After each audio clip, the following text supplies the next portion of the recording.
नमस्कार। आप देख रहे हैं सर्वोच्च दर्पण न्यूज।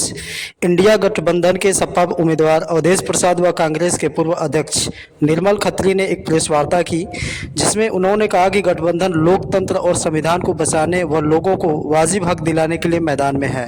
भाजपा की डबल इंजन सरकार ने अयोध्या नगरी की मर्यादा को तहस-नहस किया, पूरे देश में गंगा यमुनी तहजीब और संस्कृति के समक्ष संकट खड़ा किया है।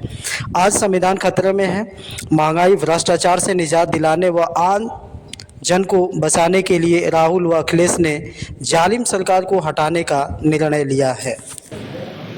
इन सारे दलों के मैनिफेस्टो को देखेंगे तो आप देखेंगे 75% चीज़ें तो सब में कॉमन ही दिखेंगी।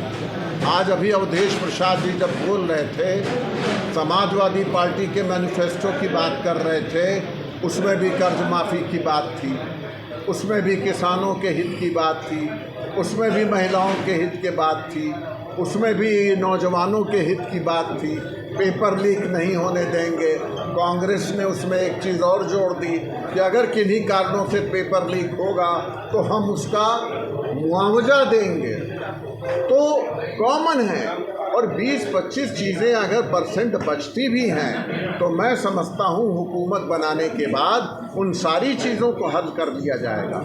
अगर 89 में भारतीय जनता पार्टी, जनसंघ घटक और विश्वनाथ प्रताप सिंह मिल करके जो विपरीत ध्रुवी वाले व्यक्ति थे सरकार बनाते हैं और कॉमन एजेंडे पर आ सकते हैं, तो यहाँ तो सब कॉमन एजेंडे वाले ही दल हैं, इनको कोई परेशानी नहीं होगी।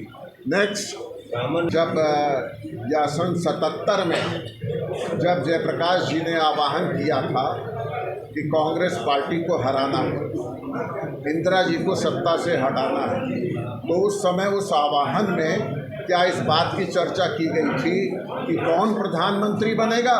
कोई चर्चा नहीं की गई। लेकिन जब जनता पार्टी जीती तो उन्होंने बैठ करके ये तय किया कि मोरारजी देसाई प्रधानमंत्री बनेंगे। तो कोई आवश्यक नहीं है कि हम इलेक्शन के पहले ये घोषणा करें ही कि प्रधानमंत्री कौन बनेगा, मुख्यमंत्री कौन बनेगा।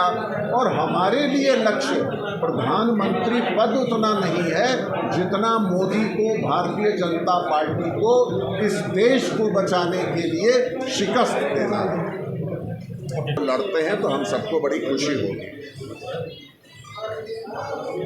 उन्हीं पोस्टरों के संदर्भ में है, मैं कोई ऑफिशियल अनाउंसमेंट करने वाला व्यक्ति हूँ, तो जितना आप समझ रहे हैं उतना मैं भी समझ रहा हूँ। Okay, thank you. अब ये